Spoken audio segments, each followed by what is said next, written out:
ngayong nasa The Hague na si former President Duterte, the first order of the day is for him to decide whether he's going to represent himself or he's going to hire a lawyer who's in the list of counsel. No? Kasi he has that option to represent himself. No? And you know, with his braggadocio, hindi man tayo pwedeng, we cannot discount that possibility. No? And then kapag meron na siyang counsel or he represents himself, we expect that he's going to file a series of, or he has the option to file a series of motions or applications. No? He can apply for an interim release, sasabihin niya na pakawalan ako, no? Hindi siya detention center, and I will attend the trial kasi he's required to attend the trial. No? Pangalawa, he can question the validity of the arrest. No? Yung mga pinagsasabi nila dito, questioning yung process, blah, blah, blah, no? He can raise that before the ICC, no? Pangatlo, he can again question the jurisdiction of the ICC, no? They can again bring up the argument that since hindi nyo final yung kaso within that 1-year period or hindi nagkaroon ng formal investigation within that 1-year period, nawala na ng jurisdiction ng ICC, no? Yung position ng Philippine government during his time and during the time of President Marcos. They can actually relitigate that issue kasi that was raised by the Philippine government at that time and Duterte can raise it himself. No? And then, ang susunod na process ng ICC is yung confirmation of charges. No? Kumbaga, ito yung parang, kung sa atin, para ito yung judicial determination of probable cause. Yung pag-file ng prosecutor ng kaso, the judge will have to satisfy himself or herself kung may basihan nga yung final ng fiscal. No? So, sa confirmation of charges, mapapakita kay Pangulong Duterte kung ano yung ebidensya laban sa kanya. No?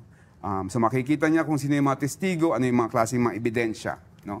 And he can actually also present evidence, no, to contest yung mga ebidensya na yon. No? Kasi the judges, either the judge or 3 judges pala of the pretrial chamber will decide after the presentation of arguments and evidence, whether to confirm the charges, in which case pupunta na yan sa trial, or sustain the objections or the arguments of Duterte and i-dismiss yung kaso, or sasabihin na sa prosecutor, come up with more evidence. No?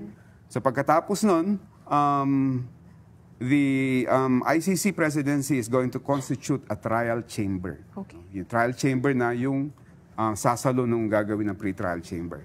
Siya yung mag-ano dun sa may arraignment, yung sa may parang pre-trial proceedings na ilalatag lahat, yung parang bago ka pumunta sa giyera, ano yung sandata mo, ano yung sandata mo. No? Parang rules of engagement. Rules of engagement, parang ganon. No? Pag-uusapan yan ng parties with the court. No? Pagkatapos nun, mag-uumpisa na yung presentation of evidence ng prosecution. Attorney, where's the victims in all of this? Para ba siyang sa ating process na per every pleading that he files, the victims get to answer it also? Yes, oo. Pero ang proseso niyan is the ICC will appoint a victims counsel. No? Normally isa, madami na yung 2 victims counsel who will represent all the victims. No? And the victims counsel will participate in the proceedings. No? And he or she can also present witnesses during the trial.